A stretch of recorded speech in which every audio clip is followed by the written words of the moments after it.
Hi everyone, मैं हूं आपका दोस्त दुर्गेश। ये HTML कंप्लीट कोर्स का 6th पार्ट है। लास्ट क्लास में हमने सीखा HTML हाइपरलिंक के बारे में। आज की क्लास में हम HTML image, image map, background image और पिक्चर एलिमेंट के बारे में सीखेंगे। फर्स्ट टॉपिक है हमारा HTML इमेज। HTML इमेज होती क्या है? जैसा कि लास्ट क्लासेस में हमने सही देखा कि हम इमेज टैग का यूज़ करते हैं किसी भी वेब पेज पे इमेज को शो करने के लिए। आप देख रहे हैं जो कोड में image source URL alt alternative text.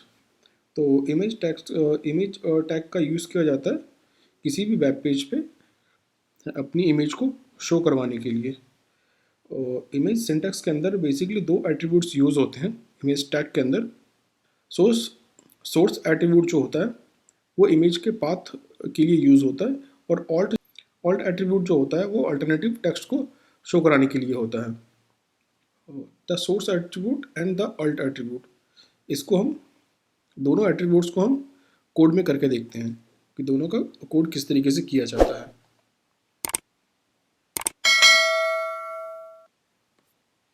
हमने अपना विजुअल स्टूडियो कोड ओपन किया, सेम लास्ट कोड जहाँ पे हम कर रहे थे।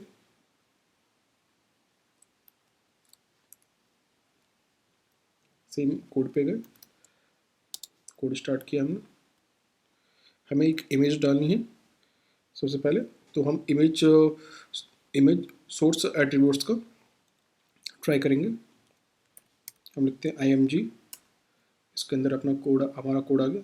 फर्स्ट आ गया हमारा सोर्स, सेकंड आ गया हमारा ऑल्ट। सोर्स के अंदर हमें इमेज का पाथ देना है, और ऑल्ट के अंदर हमें उस इमेज को डिफाइन करना है। हम इमेज का पाथ डाल देते हैं।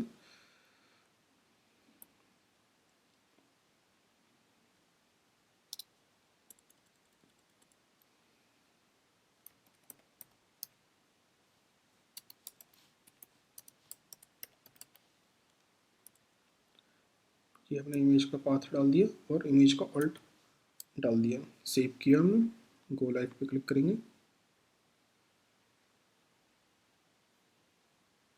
ये हमारा पेज ओपन हो गया और ये हमारी इमेज आ गई। ये हमने लास्ट क्लासेस में भी हमने ये पहले भी हम ये सीख चुके हैं, ये किस तरीके से हम इमेज में सोर्स और ऑल्ट यूज़ करते हैं। नेक्स्ट है हमारा इसके अंदर इमेज साइज़। किसी भी इमेज का साइज़ किस तरीके से डिफाइन किया जाता है वेब पेज पे, वो हम देखते हैं। इसके दो तरीके होते हैं, एक हम इसको स्टाइल के थ्रू करते हैं, और दूसरा एक डायरेक्ट हम इसका स्पेसिफाई कर देते हैं विड्थ और उसकी हाइट को स्पेसिफाई कर देते हैं। दोनों सेम है, दोनों का काम सेम है, पर स्टाइल जो हम स्टाइल के अंदर हम CSS के अंदर हम स्टाइल को डिफाइन करते हैं, और नॉर्मल अगर हमें तो सेम इनलाइन के अंदर अगर हमें स्टाइल करना है तो हम नेक्स्ट जो नीचे आपको लाइन दिख रही है इसका ब्रेथ और हाइट को डिफाइन करके करते हैं। दोनों को कोड करके देख लेते हैं। सेम इसी कोड के अंदर हम इसका ब्रेथ डिफाइन कर लेते हैं। मैं ब्रेथ कर देता हूँ इसका 250 पिक्सल, और हाइट कर देता हूँ, सेम कर देता हूँ 250 पिक्सल। पहले हमने सेव किया, पहले हम नीचे वाला कोड जो है वो ट्राई कर रहे हैं। सेव किया, ये देखिए हमारी इमेज जो है वो छोटी हो गई। अगर मुझे इसको बड़ा करना है तो सेम मैं इसको कोड को यहाँ पे चेंज कर देता हूँ, 2500 पिक्सल किया, और ये आपकी इमेज बड़ी हो गई। नेक्स्ट था हमारा इसके अंदर सेम कोड पे स्टाइल में डालने के लिए।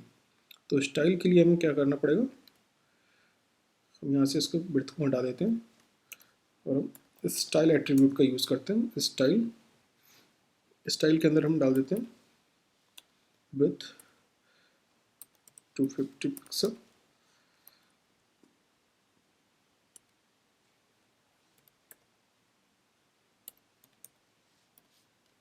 Height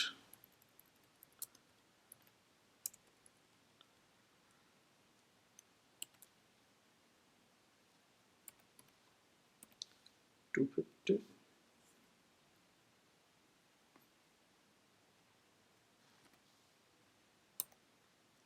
250 pixel.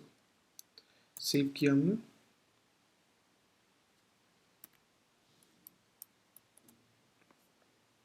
देखिए हमारी इमेज जो है वो फिर से छोटी हो गई। तो ये इमेज साइज़ के अंदर हम इमेज का साइज, विड्थ और हाइट इस तरीके से हम डिफाइन करते हैं। इसके अंदर स्टाइल एट्रीब्यूट्स के थ्रू भी कर सकते हैं और डायरेक्ट हाइट एंड विड्थ को अप्लाई करके भी कर सकते हैं। इसके अंदर हम इसका अगर हम CSS डिफाइन करें तो हम वहाँ से भी इसके इमेज को का साइज़ जो है वो डिफाइन कर सकते हैं। इसका CSS किस तरीके से लिखेंगे, हम यहाँ से इसका स्टाइल जो है वो हटा देते हैं। हमने यहाँ से इसका साइज़ हटा दिया। अब हम यहाँ पे ऑल्ट स्टाइल टैग लिया हमने,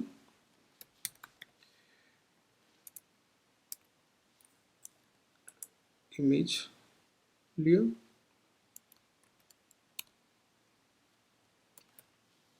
ब्रेथ 50%, सेव कर दिया। देख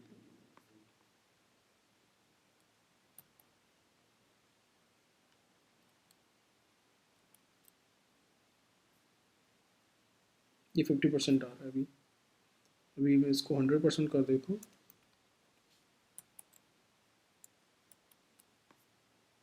अभी 100% हो गया।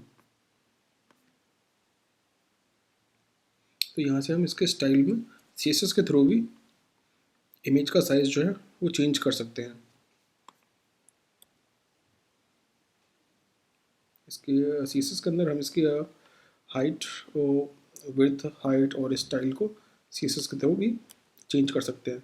नेक्स्ट है हमारा इसके अंदर इमेज इन अनदर फोल्डर। अगर किसी और फोल्डर के अंदर इमेज है तो उसको कैसे शो करवाते हैं वो हम देख लेते हैं।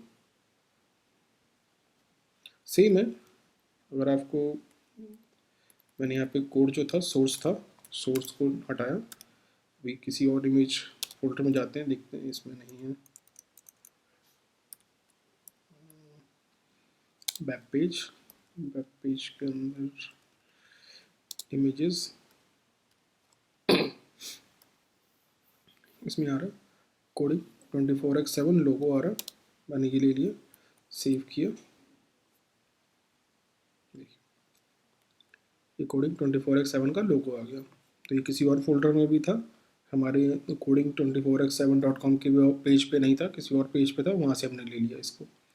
अगर हमें नेक्स्ट हमारा इमेज ऑन अनदर सर्वर और वेबसाइट, किसी और वेबसाइट की इमेज है वो हमें यूज़ करनी है, तो वो हम किस तरीके से यूज़ करते हैं। जैसे मान लीजिए ये गूगल का इमेज है, हमें ये चाहिए। हम इस पर किसी भी इमेज पे गए, राइट क्लिक किया, इसका कॉपी इमेज एड्रेस को कॉपी पे क्लिक किया। उसके बाद हम यहाँ पे आए, जहाँ पे हमारा इमेज का सोर्स है उस जगह पे हम उसका पूरा URL जो है पेस्ट कर देंगे। यहाँ पे हमने इसको पेस्ट कर दिया, हमने सेव किया। ऑल्ट को हम चेंज कर देते हैं,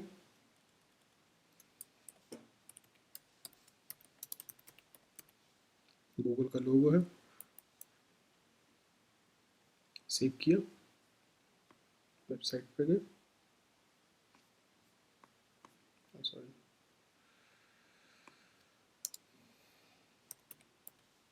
बॉडी, क्योंकि वहाँ पे हमारा इमेज जो है हमारी वो वाइट कलर में है और हमारा वेब पेज जो है वो भी वाइट है, इसलिए हमारी इमेज शो नहीं कर रही है। तो मैं बॉडी का कलर जो है वो भी चेंज कर देता हूँ।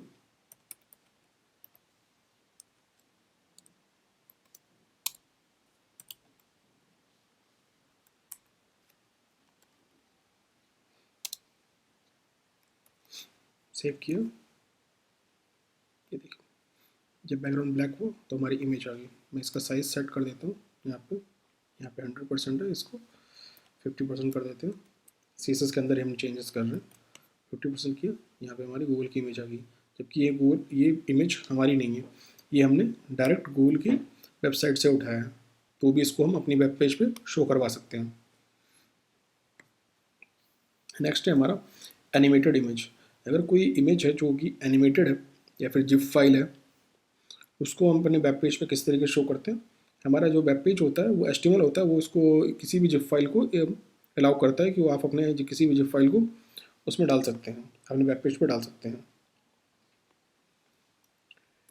तो मैं यहाँ से इसको रिमूव कर देता हूँ। मैं एक जिप फाइल को डालता हूँ। जिप फाइल को डालने के लिए फर्स्ट हम अपने इमेज के सोर्स में जाएंगे। सोर्स के अंदर देखें स्माइली जिप फाइल है। जो आपका जिप फाइल होगा एनिमेटेड, जो भी आपकी इमेजेस होगी उसका जो कोड होगा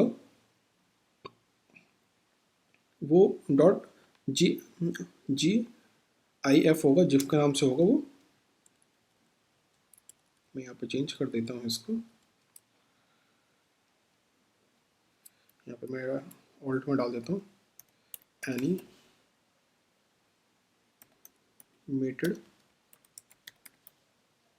इमेजेस।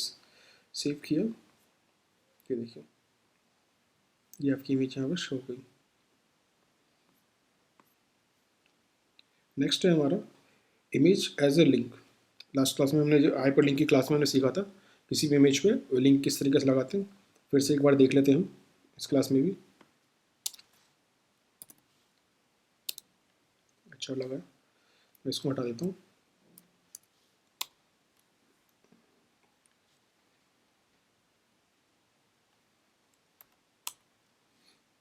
हाइपर लिंक इमेज है, सोर्स लेना है। मैं एक URL कॉपी कर लेता हूँ अपने यूट्यूब चैनल का, मैंने यहाँ पे पेस्ट कर दिया। अब ये URL कहाँ पे जाएगा, उसकी जगह पे हम इमेज डाल देते हैं। इमेज का सोर्स क्या है, स्लैश कोडिंग। लास्ट क्लास का जो थंबनेल था वो हम यूज़ कर लेते हैं और टैग में यहाँ पर डाल देते हैं यूट्यूब थंबनेल। सेव किया हमने,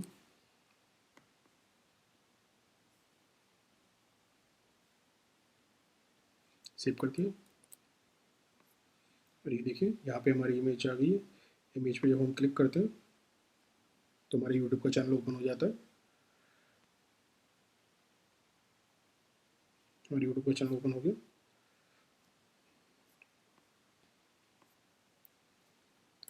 नेक्स्ट है हमारा इमेज फ्लोटिंग। इमेज फ्लोटिंग का मतलब होता है किसी भी इमेज को टेक्स्ट के अंदर फ्लोट करवाना। मतलब वो इमेज पैराग्राफ के अंदर राइट में आएगी, लेफ्ट में आएगी, कहाँ पे आएगी, उसका मतलब होता है इमेज फ्लोटिंग का। एक बार चेक कर लेते हैं इमेज फ्लोटिंग किस तरीके से काम करता है। मैंने यहाँ से बॉडी में से रिमूव कर दिया सबको। इसके अंदर अब हम एक पैराग्राफ लिखते हैं। पैराग्राफ लिया, पैराग्राफ के अंदर हम टेक्स्ट डाल दिया हमने। इस टेक्स्ट के अंदर हम स्टार्टिंग में एक इमेज डाल देते हैं।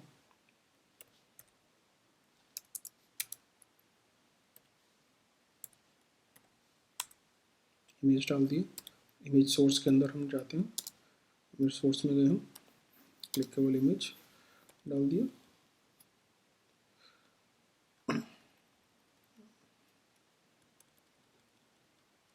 ऑल्ट के अंदर हम डाल देते हैं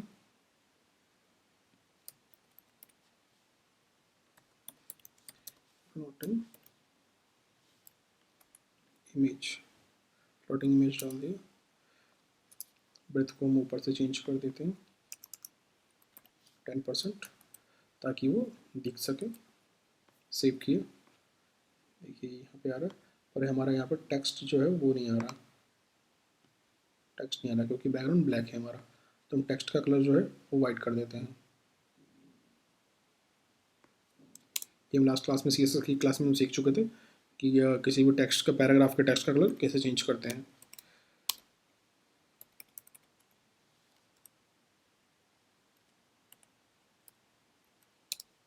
वाइट किया, सेव किया, ये देखिए हमारी इमेज आ गई।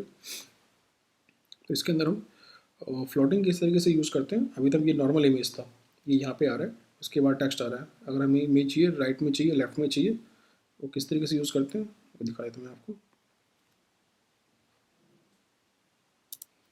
हम यहाँ पे डालेंगे स्टाइल स्टाइल के अंदर हम डाल देते हैं फ्लॉट,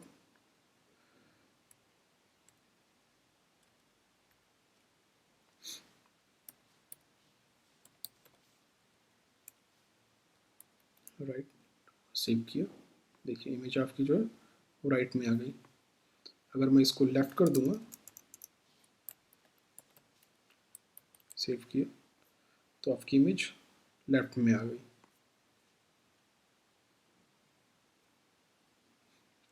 तो बेसिकली किसी भी टेक्स्ट के अंदर, कोई भी टेक्स्ट है, अगर मैं यहाँ पे और टेक्स्ट डाल देता हूँ,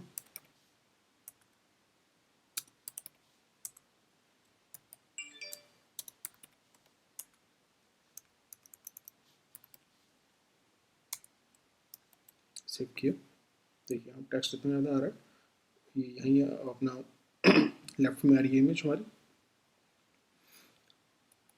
ये बेसिकली यूज़ होता है और जब आप कोई भी ब्लॉग लिखते हैं अपनी वेबसाइट के लिए, तो वहाँ पे हम फ्लॉटिंग का यूज़ करते हैं इमेज का। नेक्स्ट है हमारा इमेज मैप। इमेज मैप थोड़ा सा इम्पॉर्टेंट है। अगर इमेज मैप सीखने के लिए आपको पहले आपको इमेज की नॉलेज होनी चाहिए, इमेज के अंदर थोड़ा सा काम करना पड़ेगा फोटोशॉप के अंदर, क्योंकि हमें एक इमेज है, उस इमेज को मैं आपको दिखाता हूँ। हमने एक ये इमेज ली है, मैंने ओपन किया, ये इमेज है, ये इस इमेज को हम क्लिकेबल बनाने वाले हैं। जैसे कोई भी इमेज होता है उसके अंदर कोई भी क्लिक करो तो आपका कुछ रिस्पॉन्स नहीं आता। जब अगर आपने एक सिंगल लिंक लगा सकते हैं किसी भी इमेज के ऊपर, जो कि हाइपरलिंक के थ्रू हम यूज़ करते हैं। पर अगर हमें इस इमेज के अंदर, जो आपको इमेज अभी दिख रही है, मैं इसको जूम कर देता हूँ थोड़ा सा, जैसे ये इमेज है हमारी, इसके अंदर हमारे पास एक लैपटॉप है, मोबाइल है, वॉच है, माउस है, सन ग्लासेस हैं, और एक कॉफ़ी का, टी या कॉफ़ी का कोई भी मग है, कप पड़ा हुआ है उसके अंदर, वो है। तो हमें अगर ये नोट्स हैं, अगर हमें इन सब पे अलग अलग क्लिक्स डालना हो इस इमेज के अंदर, वो किस तरीके से यूज़ करते हैं, हम वो इमेज मैपिंग के अंदर, इमेज मैप या इमेज मैपिंग के अंदर हम वो सीखेंगे। उसके लिए हमें सबसे पहले इस इमेज को फोटोशॉप में लेके जाना पड़ेगा, क्योंकि हमें इसका साइज़ देखना पड़ेगा, कि मैप देखना पड़ेगा कि कौन सी चीज़ कहाँ पे यूज़ होती है। मैं दिखाता हूँ आपको। सबसे पहले इसके अंदर आता है इमेज मैप। इमेज मैप के लिए हम मैप टैग का यूज़ करते हैं, जो कि डिफ़ाइन करता है हमारे उस एरिया को डिफ़ाइन करता है कि कहाँ पे वो क्लिक होने वाला है इमेज मैप के अंदर। और इमेज के अंदर हम वो डायरेक्ट जो हमारी जो इमेज होती है, इमेज टैग के अंदर हम अपनी इमेज को लेके आते हैं, और उसके बाद हम उसके अंदर मैप यूज़ करते हैं। मैप क्रिएट करने के लिए हम जो यूज़ करते हैं वो मैप एलिमेंट के अंदर हम नेम का यूज़ करते हैं, और नेम के अंदर हम उसका नाम डालते हैं जो एक आईडी होती है उस इमेज की। वो किस तरीके से काम करती है वो हम विजुअल स्टूडियो कोड पे देखेंगे। एरिया, एरिया मेन जो एरिया है हमारा, वो इस इमेज का निकालना पड़ेगा हमें। वो एरिया निकालने के लिए हमें फ़ोटोशॉप आना चाहिए, या फिर कोई भी ऐसा इमेज एडिटिंग सॉफ्टवेयर जो भी होता है वो आना चाहिए, ताकि हम उसके एरिया को पता कर सकें कि एरिया कौन सा एरिया है उसका, हाँ कौन सी एरिया को हमें क्लिकेबल बनाना है। जैसे इसके अंदर देखते हैं पहले, थोड़ा सा ये देख लेते हैं इसके शेप्स के बारे में, क्या क्या शेप्स हम इसके अंदर डिफाइन कर सकते हैं। इमेज मैपिंग के अंदर जो हम रेक्टेंगल शेप को डिफाइन कर सकते हैं, सर्कल को डिफाइन कर सकते हैं, पॉली कर सकते हैं, और डिफ़ॉल्ट कर सकते हैं। डिफ़ॉल्ट के अंदर जो होता है वो पूरा का पूरा एरिया जो होता है, एंटायर रीजन, मतलब पूरा एक इमेज जो है वो पूरी आ जाती है। और पॉली के अंदर हम वो उस एक पॉलीगन शेप के लिए जो एरिया होता है वो हम डिफाइन, जैसे हमारा एक बॉल होती है, उस बॉल को डाल सकते हैं, या फिर किसी में कुछ ऐसा एरिया जो कि आड़ा टेढ़ा हो, आप उसको डाल सकते हैं। सर्कल आपको पता है ये कुछ भी गोल हो, जैसे इसके अंदर सर्कल में हमारा आ जाएगा जो हमारा कप है, और कप जो है ये सर्कल में आ जाएगा। रेक्टेंगल के अंदर हमारा लैपटॉप, मोबाइल आ जाएगा, और वॉच आ जाएगी। और पॉलीगन के अंदर, पॉली के अंदर हमारा ये जो ग्लासेस हैं ये ग्लासेस आ जाएंगे। तो अभी हम ये हमारे शेप्स होते हैं। नेक्स्ट है हमारा रेक्टेंगल शेप और सर्कल शेप, ये किस तरीके से यूज होता है। तो इनका मैं आपको कोड दिखा देता हूँ, ये आप कोड आप नोट कर लीजिए, और इसको कोड को करते किस तरीके से हैं, वो मैं आपको सिखा देता हूँ।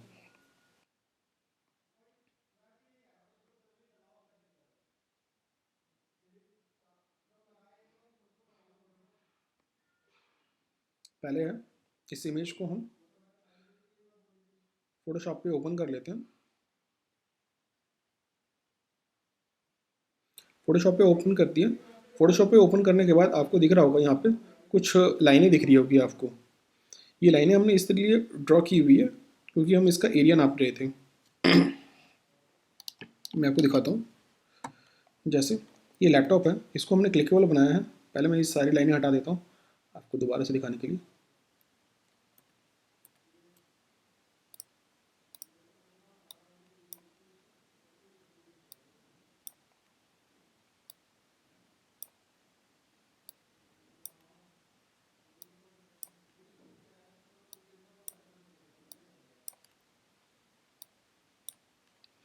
ये मैंने सारी इमेजेस हटा दी है इसके अंदर से, सारी लाइनें जितनी भी थी वो मैंने सारी लाइनें रिमूव कर दी है। अब इसमें देखते हैं कि हम इसका एरिया डिफाइन कैसे करेंगे।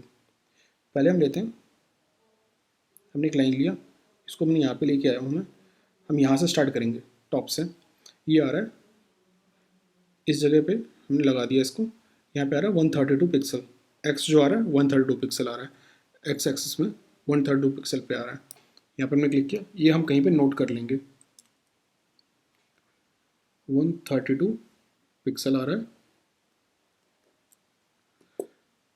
132। और ऊपर से जब हम लेते हैं, यहाँ पे लेके आया हमने, तो ये जो कट आ रहा है, जो यहाँ पे क्रॉस लग रहा है, ये बन रहा है हमारा 136 पे वाई आ रहा है हमारा।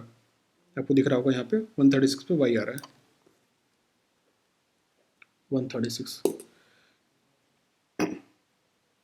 सेम हम यहाँ पे लेके जाएंगे बॉटम में, और यहाँ देखेंगे 359 पे हमारा आ रहा है, एक्स आ रहा है। तो एक्स को हम पहले लिखेंगे, उसके बाद हम वाई लिखेंगे 359 उस 4 पे 334 पे। तो ये एरिया हमारा, ये लैपटॉप का एरिया हो गया। तो ये हमने नोट कर लिया, लैपटॉप का एरिया हमने नोट कर लिया है। इसको आप कहीं भी तो नोट डाउन कर लीजिए। ये लैपटॉप का हो गया। सेम इस तरीके से हम मोबाइल का करेंगे।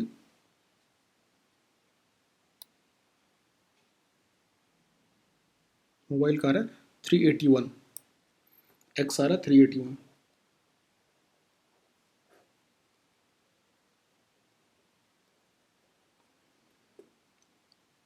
और जो इसका वाई आएगा टॉप का, वो देख लेते हैं हम 239। वाई जो है इसका 239 है। उसके बाद इस मोबाइल का हम बॉटम चेक करेंगे।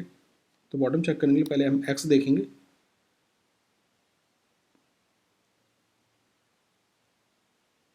एक्स जो है 429 पे आ रहा है।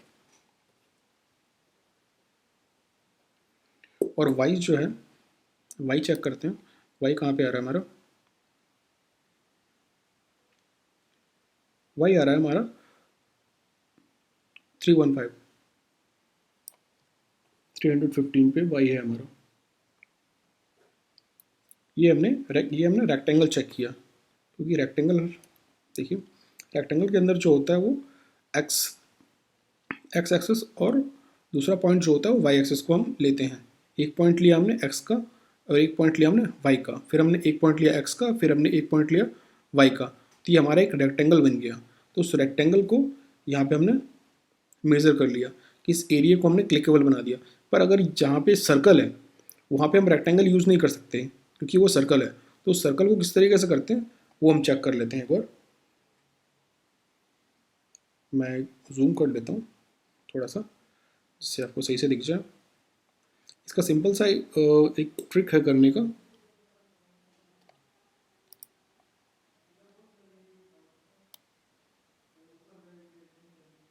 मैंने ये ले लिया, एक सिलेक्शन ले लिया, इसको फिट कर लेते हैं इसके अंदर। सिलेक्ट पे गए, ट्रांसफॉर्म सिलेक्शन, और ये पूरी सिलेक्शन हो गई है हमारी इमेज की।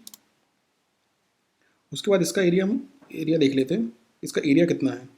जैसे हमने एक्स और वाई निकाला था रेक्टेंगल का, सेम हम सर्कल का एरिया निकालेंगे। इसको मैं कलर कर देता हूँ। इसका सेंटर पॉइंट चेक करने के लिए सर्कल का सबसे पहले हमें सेंटर पॉइंट चेक करना है। सेंटर पॉइंट चेक करने के लिए हम ये देखिए, एक्स जो आ रहा है हमारा वो आ रहा है 73,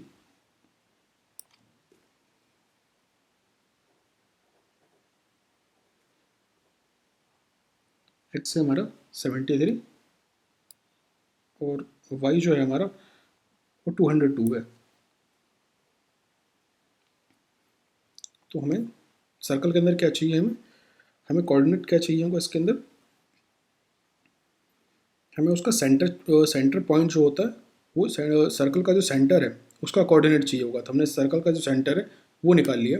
उसके बाद हमें क्या चाहिए, उसका रेडियस चाहिए, सर्कल का रेडियस चाहिए। तो सर्कल का जो रेडियस होता है वो यहाँ से, जो पॉइंट होता है सेंटर होता है वहाँ से लेके आपका लास्ट जो लाइन होती है यहाँ तक आपका रेडियस होता है, और पूरा जो सर्कल होता है वो आपका डायमीटर होता है। तो हमें रेडियस चाहिए। तो रेडियस चेक करने के लिए मैं इस इमेज को यहाँ डाल देता हूँ ताकि ये पिक्सल्स में आ जाए हमारा। आप देखिए, मैं यहाँ पे लेके आता हूँ, तो y जो आ रहा है 57 आ रहा है। तो 57 का हाफ कर लेते हैं हम।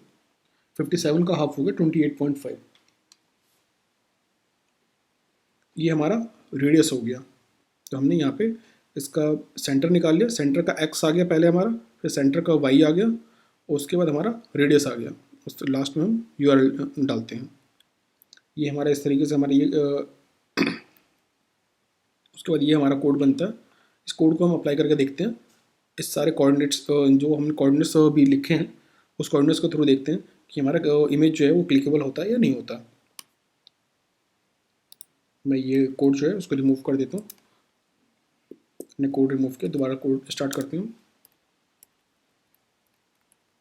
यहाँ पर मैं टाइटल ला देता हूँ,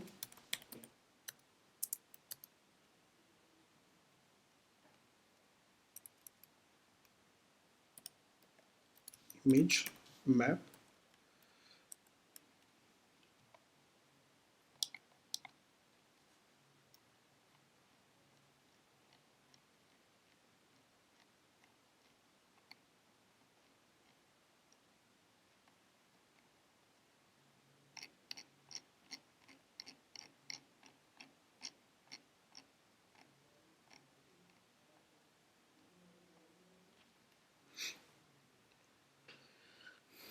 इमेज मैप का कोड देख लेते हैं किस तरीके से कोडिंग करते हैं। पहले लिखेंगे हम IMG, लिखा हमने, यहाँ पे आ गया हमारे पास सोर्स आ गया। सोर्स के अंदर हम इमेज डाल देते हैं, जो हमने क्लिकेबल इमेज बनाई थी वो हमने डाल दिया। ऑल्ट के अंदर हम डाल देते हैं क्लिकेबल। उसके बाद हम यहाँ पे यूज़ मैप डालेंगे। यूज़ मैप के अंदर हम डालेंगे मैप का जो ID होता है उसको हम हैश की तरह हैश से यूज़ करते हैं। यहाँ पे हम डाल देते हैं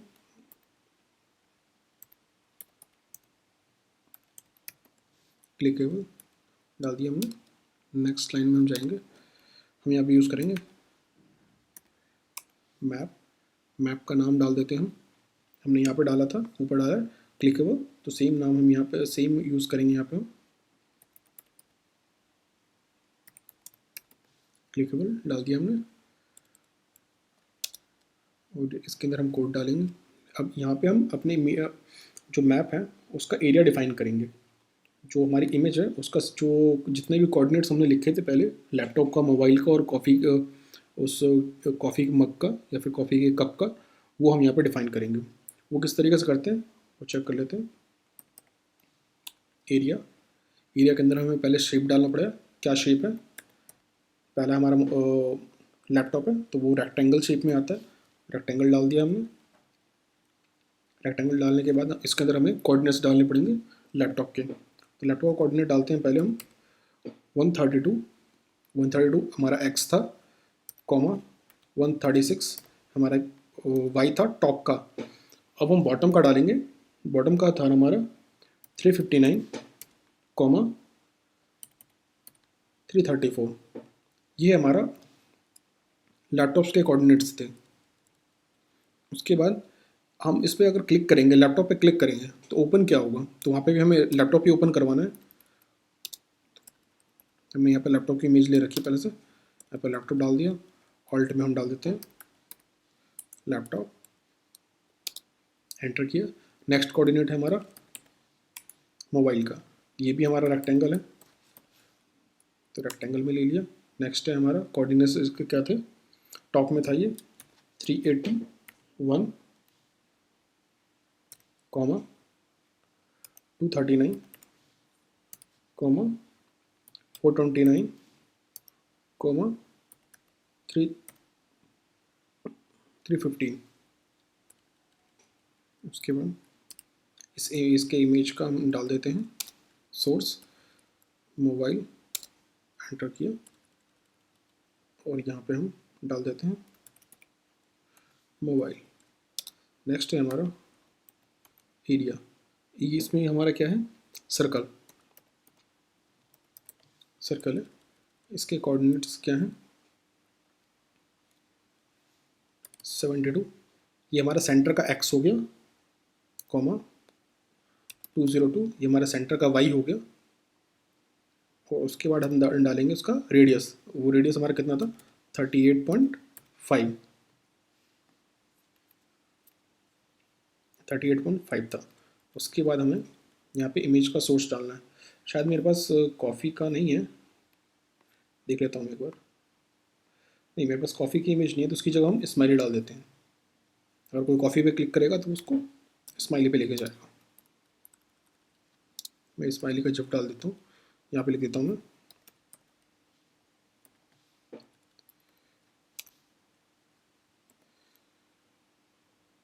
कॉफ़ी।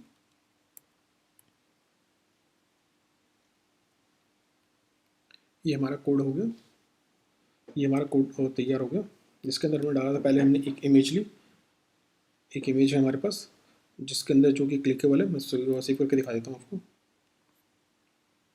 देखिए ये इमेज हमारी आ गई हमारे पास, जो कि क्लिकेबल नहीं थी। हमने एक इमेज ले ली, उसके अंदर बस हमने यूज़ किया एक एट्रीब्यूट्स का यूज़ मैप का, जिसकी आईडी हमने दे दी है क्लिकेबल। इसको हम कुछ भी चेंज कर सकते हैं।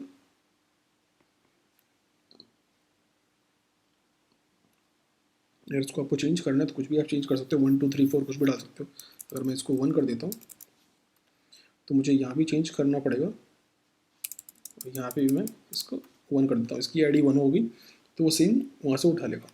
नेक्स्ट हमने एरिया डिफाइन किया है, रेक्टेंगल शेप का एरिया डिफाइन किया लैपटॉप का। तो हमने ये लैपटॉप का एज एरिया था वो रेक्टेंगल शेप में डिफाइन कर दिया। तो ये देखिए यहाँ पे जब मैं माउस लेके जा रहा हूँ तो इसके अंदर हैंड का साइन आ रहा है, मतलब इसके अंदर लिंक है। और जब मैं मोबाइल पे लेके जाता हूँ, देखिए यहाँ पे भी आ रहा है, पर वॉच पे नहीं आ रहा, मोबाइल पे आ रहा है, कॉफ़ी पे आ रहा है। तो क्लिक करके देखते हैं कि हमारा ओपन होता है या नहीं होता। लैपटॉप पे हमने क्लिक किया और हमारे लैपटॉप की इमेज ओपन हो गई। नेक्स्ट है मोबाइल, क्लिक किया, मोबाइल ओपन हो गया। कॉफ़ी पे क्लिक करेंगे तो स्माइली आना चाहिए, कॉफ़ी पे क्लिक किया और हमारा स्माइली आ गया। तो इस तरीके से हम एक इमेज को भी क्लिकेबल बना सकते हैं।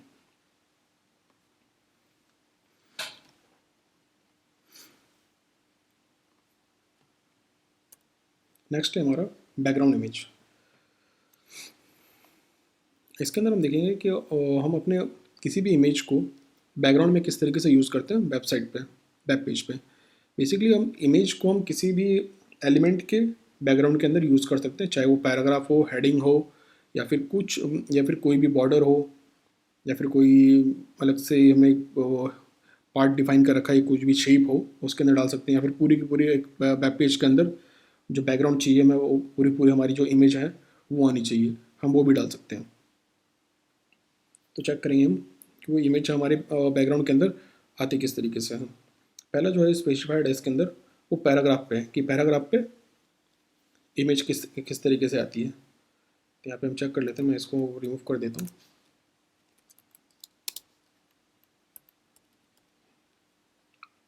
पैराग्राफ पे इमेज लगाने के लिए सबसे पहले हम लेते हैं पैराग्राफ टैग लिया हमने, उसके अंदर हम स्टाइल में जाते हैं, स्टाइल में गए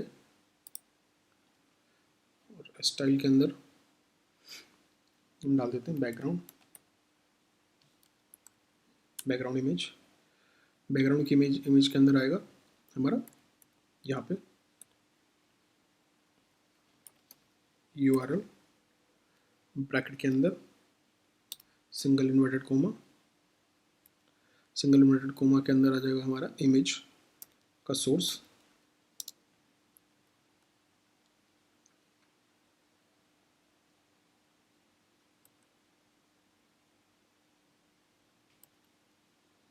मैं एक ये मोबाइल की जो फ़ोटो है वो ले लेता हूँ। उसके बाद ये पैराग्राफ है, पैराग्राफ के अंदर आप कुछ भी लिख दो, सेव किया। क्योंकि हमारा ये पैराग्राफ छोटा है इसलिए हमारी इमेज यहाँ पे आपको दिख नहीं रही है प्रॉपर तरीके से, तो अगर मैं कोई छोटी इमेज लूँगा तो आपको यहाँ पे शो करेगी। तो मैं इस पैराग्राफ को बड़ा कर देता हूँ, मैं कॉपी पेस्ट मार देता हूँ यहाँ पे, रखिए।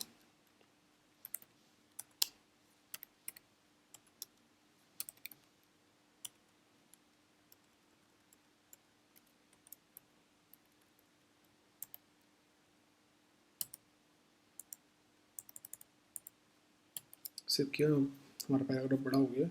देखिए बैकग्राउंड में आपको इमेज आ रही है और ये आपका टेक्स्ट है, नीचे इमेज है आपकी। नेक्स्ट है हमारा बॉडी में इमेज डालना, किसी भी बॉडी के अंदर इमेज डालना। अभी हम इसको रिमूव कर देता हूँ मैं यहाँ से, हमें सिर्फ बॉडी के अंदर इमेज चाहिए, तो ये बॉडी टैग है हमारा। सेव किया, देखिए यहाँ पे भी कुछ भी नहीं आ रहा, वो ब्लैंक आ रहा है, तो हम सिंपल एक इमेज डाल देते हैं। तो इसके लिए मैं क्या करता हूँ, यूज़ करेंगे हम स्टाइल का यूज़ करेंगे, डायरेक्ट हम CSS का यूज़ करेंगे। CSS का यूज़ करके हम बॉडी के अंदर इमेज डालेंगे।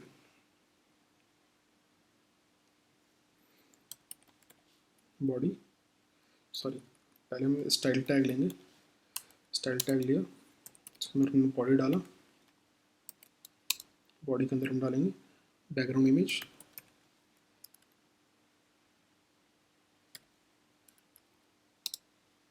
बैकग्राउंड इमेज के अंदर हम डालेंगे सेम फिर से URL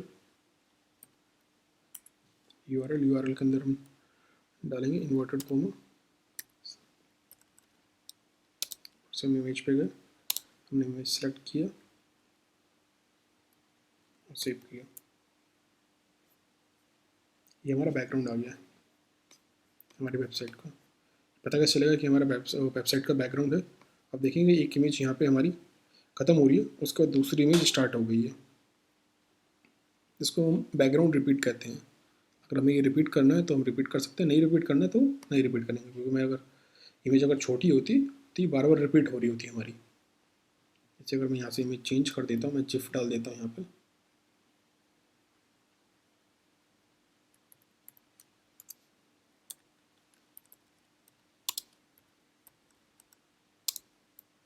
मैंने जिफ डाला, सेव किया, देखिए आपकी बार बार आ रही है इमेज।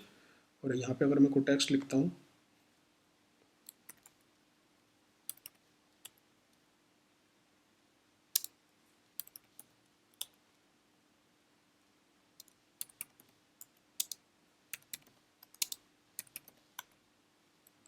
सेव किया, देखिए वो टेक्स्ट इसके ऊपर आ रहा है और नीचे हमारा वो बैकग्राउंड आ रहा है।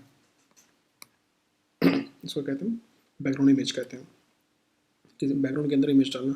अगर जो हमारा अभी रिपीटेड आ रहा है, ये बार बार रिपीट हो रहा है, इसको हमारा रिपीट को अगर ब्लॉक करना हो तो हमें रिपीट नहीं चाहिए, हमें सिंगल टाइम इमेज चाहिए। उसको किस तरीके से यूज़ करते हैं, हमें डायरेक्ट जो हम CSS में गए हमारे स्टाइल टैग के अंदर, स्टाइल टैग के अंदर यहाँ पर लिखते हैं, यूज़ करेंगे एट्रीब्यूट्स का बैकग्राउंड रिपीट। बैकग्राउंड रिपीट के अंदर गए हम और यहाँ पर हमने लिख दिया नो रिपीट, सेव किया, आपकी इमेज रिपीट नहीं होगी।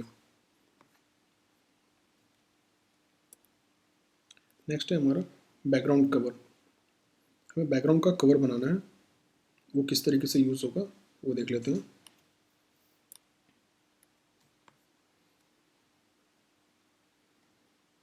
सेम कोड पे हमारा पहले बैकग्राउंड का इमेज आ रहा है, यूआरएल आ गया, उसमें अंदर रिपीट डाल दिया हमने, नो रिपीट चाहिए। उसके बाद हम इसको बैकग्राउंड के अटैचमेंट डालेंगे और बैकग्राउंड का कवर डालेंगे। बैकग्राउंड बैकग्राउंड अटैच को फिक्स कर देते हैं।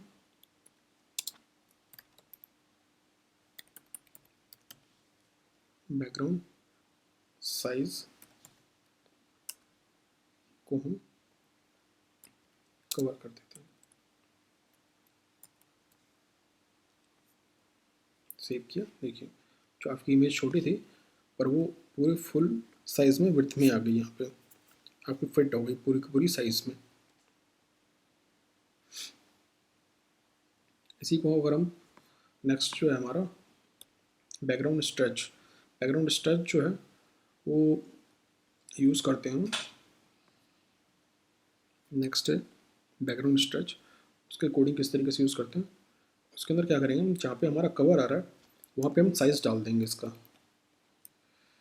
100%। तो अब ये हमारी जो इमेज है वो इमेज स्ट्रेच हो गई। जितना हमारा ओपन होगा, ये डॉक्यूमेंट जितना ओपन होगा, हमारा वेब पेज जितना बड़ा साइज़ में ओपन होगा, ये जिस भी डिवाइस में ओपन होगा उस एरिया के हिसाब से अपने आप ये इमेज स्ट्रेच हो जाएगी। जैसे अगर मैं इसको चेंज कर देता हूँ, अभी मैं आपको दिखाता हूँ। अपने मोबाइल पे ओपन किया, देखिए इमेज स्ट्रेच हो गई। जैसे जैसे मैं इसको बढ़ा करूँगा, देखिए इमेज भी बड़ी हो रही है आपकी। इसका यूज़ करते हैं हम इमेज को रिस्पॉन्सिव बनाने के लिए, कि जब हमारी वेबसाइट हर जगह सेम दिखे उसके लिए।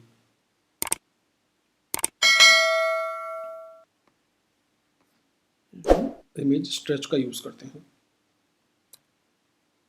नेक्स्ट है हमारा पिक्चर का बेसिकली जो काम होता है वो अलग अलग साइज़ पे डिफाइन करता है। कि जैसे मान लीजिए अभी मैंने आपको दिखाया, मैं इसके अंदर लेके जाता हूँ आपको इंस्पेक्ट के अंदर। अभी देखिए आपका जो रिस्पॉन्स साइज़ जो आ रहा है वो 811 और 845 आ रहा है। और अगर मैं इसको कम करता हूँ तो यहाँ से कम हो रहा है, ये 373 हो गया। तो अगर मैं चाहता हूँ कि अगर कोई अपने मोबाइल पे ओपन करे तो उसको मोबाइल दिखे, मतलब कोई अलग इमेज दिखे, या फिर कोई अपने टैबलेट पे ओपन करता है उसको अलग इमेज दिखे, या फिर कोई और जो अपने लैपटॉप पे ओपन करता है उसको बैकग्राउंड में एक अलग इमेज दिखे। तो उसके लिए हम क्या करते हैं, उसके लिए किस तरीके से यूज़ करते हैं वो हम देख लेते हैं। वो हम पिक्चर, आज की क्लास में हमने HTML इमेज मैपिंग और बैकग्राउंड इमेज के बारे में सीखा। Thank you.